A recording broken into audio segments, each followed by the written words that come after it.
Sebagai suster CB, kami selalu menimba air hidup lewat hidup doa. Karena kami menyadari bahwa kami tidak pernah bisa mengandalkan kekuatan kami sendiri. Bagi saya, menjadi imam bukan sekedar profesi atau rencana hidup yang saya buat sendiri.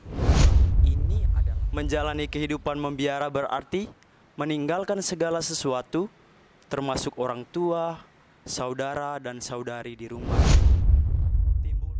Bagi teman-teman muda, jangan pernah ragu untuk menjawab ya pada panggilan Tuhan.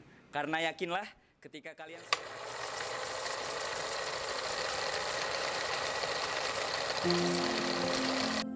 Di tengah kebiasaan scroll TikTok atau IG sampai larut, mari berhenti sejenak dan sadari. Kita semua haus akan air hidup yang bisa membuat jiwa tidak terus-menerus merasa dehidrasi. Oke, kami akan menceritakan bagaimana kisah kami setiap hari menimba air hidup dari sumber yang tak pernah kering, Sang Yesus tersalib. We are CB Sister.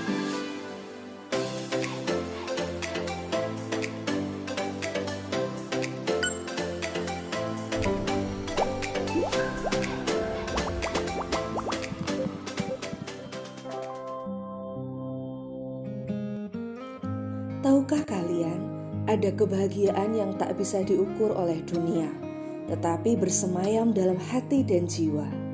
Hati yang setiap pagi terbangun dengan penuh rasa syukur.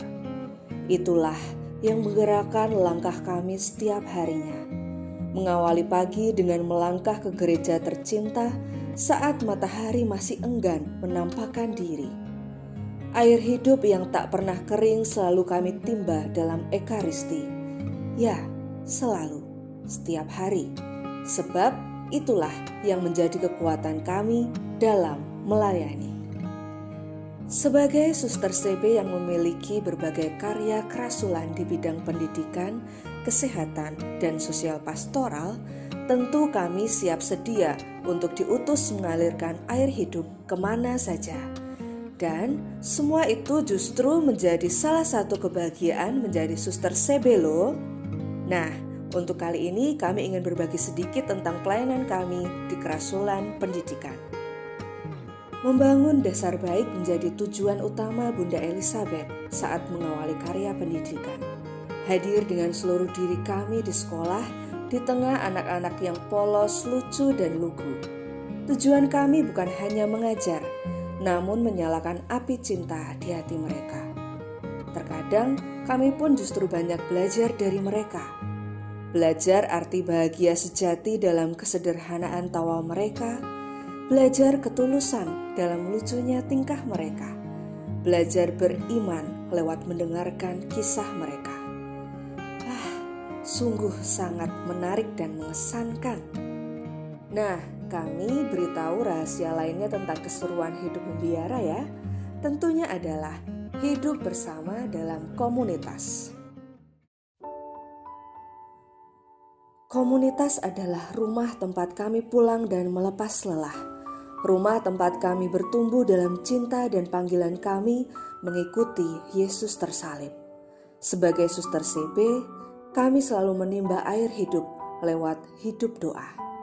Karena kami menyadari bahwa kami tidak pernah bisa mengandalkan kekuatan kami sendiri. Air hidup itu juga memenuhi hati kami lewat serunya berbagi cerita di meja makan sambil menikmati hidangan sederhana setiap harinya.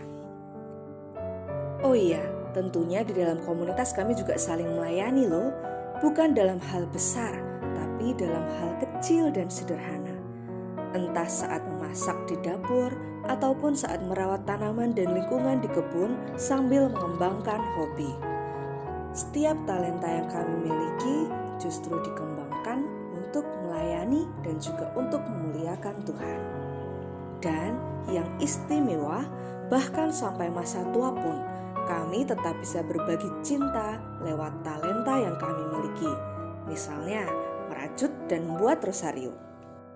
Yang tak bisa dilewatkan juga serunya rekreasi malam yang terkadang sampai membuat kami tertawa terbahak-bahak.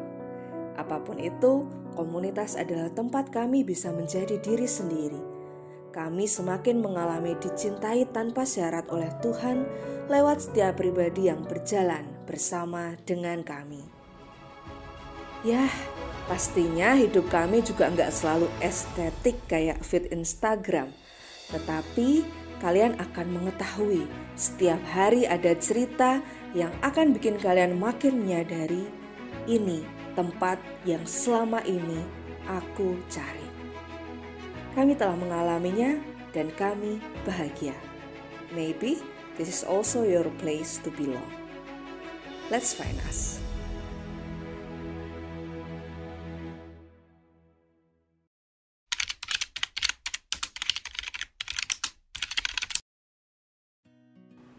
Bagi saya, menjadi imam bukan sekedar profesi atau rencana hidup yang saya buat sendiri.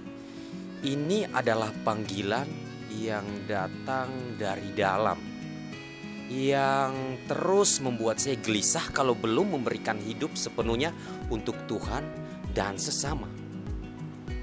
Saya percaya bahwa menjadi imam adalah jalan hidup yang paling bermakna yang bisa saya pilih. Di sanalah saya merasa hidup saya akan menemukan tujuan yang sejati. Saya merasa dipanggil untuk menjadi imam misionaris, seorang pewarta yang siap diutus kemanapun Tuhan menghendaki. Dan di tengah pencarian itu saya menemukan Serikat Xaverian. Nah, bagi saya Serikat Xaverian ini bukan cuma tempat formasi, tapi juga rumah di mana saya bisa bertumbuh bersama, dibentuk secara rohani dan manusiawi, dan belajar mencintai dunia seperti Kristus mencintainya tanpa batas.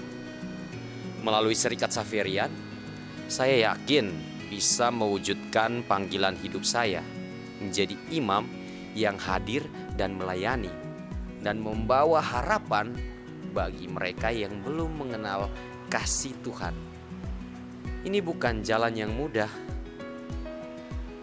tapi saya percaya ini jalan yang benar dan saya siap untuk melangkah.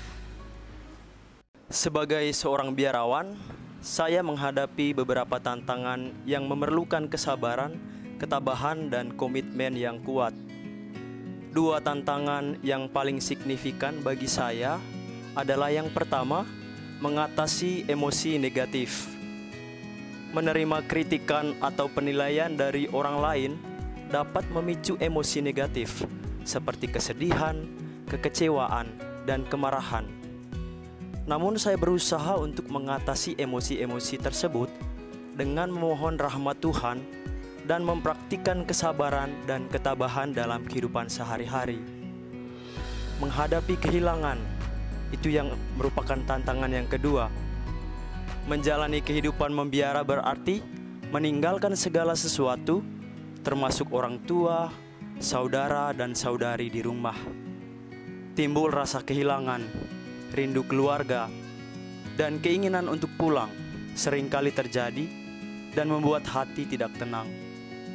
Namun saya berusaha untuk menerima kehilangan tersebut dengan ikhlas. Lalu bagaimana saya menghadapi semua itu? Apakah saya harus mengandalkan diri saya sendiri? Tentu saja tidak. Saya harus mencari ketenangan dan kedamaian di dalam Tuhan. Meskipun menghadapi tantangan-tantangan tersebut, saya terus berusaha untuk mencari Tuhan agar saya mendapatkan kedamaian. Karena bagi saya, kedamaian itu saya peroleh di hadapan Tuhan.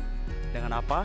Dengan setia dalam hidup doa, meditasi, dan juga tindakan-tindakan yang baik yang harus saya lakukan setiap hari dalam komunitas. Bagi teman-teman muda, jangan pernah ragu untuk menjawab ya pada panggilan Tuhan. Karena yakinlah, ketika kalian sudah menjawab ya pada panggilannya, Tuhan akan mengarahkan kalian kepada jalan yang terbaik, termasuk salah satunya menjadi seorang imam. Jadi, mari bergabung bersama kami. Jangan ragu untuk menjawab ya pada panggilan Tuhan.